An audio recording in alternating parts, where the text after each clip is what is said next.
Usted, además de ser muy mal educado, no tiene ni idea del derecho de sociedades. Estoy proponiendo una remoción y justificando por qué propongo su remoción. Y si no le gusta lo que está oyendo, no me deje entrar. Los indignados crecerán aquí dentro. Están en la puerta los del 15M. Dentro de muy poco van a estar aquí dentro.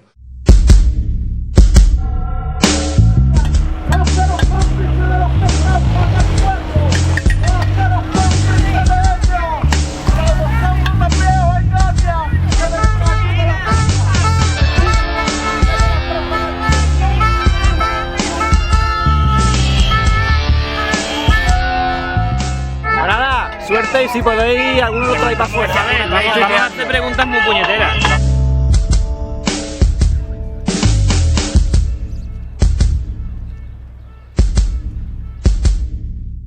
Básicamente nos presentamos allí con la representación firmada de varios accionistas y afectados por el timo este de las participaciones preferentes. En la Junta había como dos puntos básicos.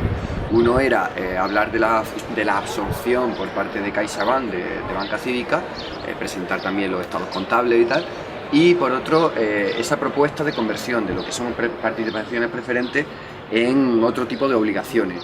¿Por qué? Porque el Tratado Internacional de Banca, que se llama Basilea III, le exige para estar, digamos, en la Champions League de los bancos, que entre otras cosas te permite acceder al crédito del Banco Central Europeo, te exige que antes del 31 de diciembre todo lo que se conoce como participaciones preferentes se canjee por otro tipo de obligación.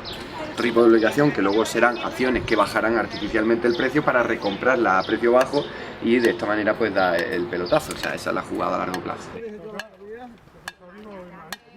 Solo se puede hacer una pregunta por tema y accionista. Una pregunta por tema. Una pregunta por tema y accionista. Entonces vamos a entrar 3 o 4, empecé yo solo para hacer las preguntas lo más puñeteras. Hemos localizado ya los folletos de emisión. Hay una emisión, por ejemplo, que está residenciada en las Islas Caimán. Conceden efectivamente lo que nosotros pensábamos, son acciones con derecho de voto. Pero derecho de voto en las sociedades filiales, no en la del garante. Entonces las preguntas van a ser qué coño garantiza realmente Banca Cívica. ¡Callarse! Y, sobre todo, el elemento principal es ponernos nerviosos. O sea, ¿tienen ustedes un plan B por si acaso nadie suscribe la obligación ni el bono? Vale. A ver cómo se queda. Hubo una crítica y un descreimiento de amplio espectro. O sea, de hecho, no contestaron a las preguntas, ¿no? Cuando sí, se dijo qué plan tenéis si no se suscriben las preferentes. no, esa fue la única que respondió, que dijo que no se necesitaba. No había plan.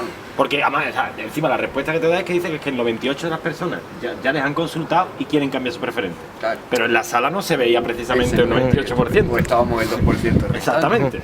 El consejo es que en realidad los de las primeras que cobran muy poco se paren un poco, pero sí aceptan a los canjes. Los otros ni de broma. O sea, la gente que tiene pactado el 6,5% ni de broma se mueva. En el momento en que eso pase a obligación o bono, ellos van a tener la potestad de convertirlo en acciones cuando quieran y como quieran. Y en el momento en que se convierte en acciones, se desploma en bolsa. Y ustedes no ganan nada. Ellos necesitan urgentemente 572 millones de euros. Y tienen que sacarlo de los 900 millones de euros que hay en preferente. Si todo el mundo se niega, No tienen esa no tienen ese dinero. Tenemos un plan, agrupar a todas las preferentes y forzar una negociación, en principio, sin hacer absolutamente nada. No acepte nada. Si usted no colabora con ellos, ellos se arruinan y se hunden. Y eso no va a pasar. Aguante su preferente y espere a que el banco le haga una oferta mejor. Porque a usted lo que le interesa es que sus ahorros de toda la vida vuelvan a ser sus ahorros de toda la vida. Vamos a jugar a ver cuánto aguantan los bancos si usted no colabora.